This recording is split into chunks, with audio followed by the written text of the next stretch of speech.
আসসালামু আলাইকুম রহমতুল্লাহি বারাকাত। সম্মানিত মুসলিম ভাই বোনেরা, মানুষ মায়ের গর্ভ থেকে যখন ভূমিষ্ঠ হয়, জন্মগ্রহণ করে, তখন সমস্ত মানুষ নিষ্পাপ থাকে। যে ধর্মেরই হোক না কেন, মানুষ নিষ্পাপ থাকে। এবার বেড়ে ওঠার সাথে সাথে মানুষ পাপের সাথে জড়িয়ে যায়।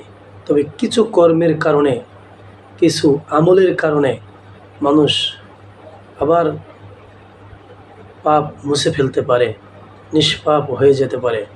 তো আমরা আজকে যে হাদিসটা জানব, ছোট্ট একটা বাক্যর কারণে মানুষ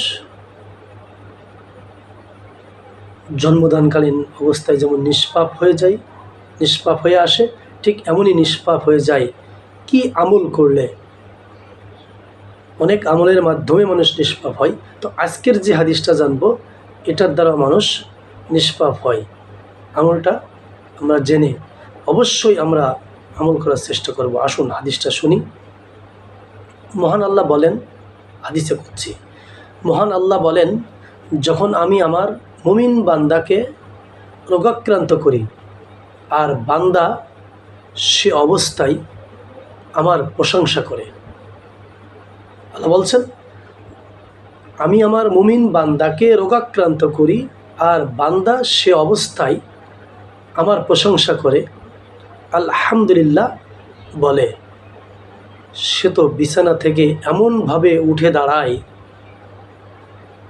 যেমন তার মা তাকে জন্মদানকালে সে নিষ্পাপ ছিল। সুবহানাল্লাহ, আলহামদুলিল্লাহ। তাহলে আমরা বুঝতে পারলাম, অনেক আমলের মাধ্যমে মানুষ নিষ্পাপ হতে পারে, কর্মের মাধ্যমে মানুষ নিষ্পাপ হয়ে যেতে পারে। কিন্তু এই হাদিসে আল্লাহ বলছেন, কঠিন রোগাক্রান্ত অবস্থায় যদি রোগ আসে কার পক্ষ থেকে? আল্লাহর পক্ষ থেকে। তখন বান্দা যদি বলে আলহামদুলিল্লাহ, তবু আল্লাহর প্রশংসা করছে, আল্লাহ বলছেন যে সে সময় মানুষ, আল্লাহ তারকে এমনভাবে বিছানা থেকে এমনভাবে সে ওঠে যেমন তার মা তাকে জন্মদানকালে সে নিষ্পাপ ছিল। আল্লাহ আমাদেরকে কঠিন বিপদের মুহূর্তে, রোগাক্রান্তর মুহূর্তে, কঠিন সমস্যার মুহূর্তেও যেন আমরা আল্লাহকে ভুলে না যাই, সর্ব অবস্থায় যেন আমরা আল্লাহর প্রশংসা করি, আলহামদুলিল্লাহ। যে আমরা যেন এটাই বাস্তবতা মেনে নিতে পারি, সুখ দুঃখ সব কিছু আল্লাহর পক্ষ থেকে আসে। আল্লাহ আমাদেরকে এই তৌফিক দান করুন, আমরা যেন খাঁটি মুমিন হতে পারি। আর মুমিন হলেই এই প্রশংসা আসবে, এটাই স্বাভাবিক।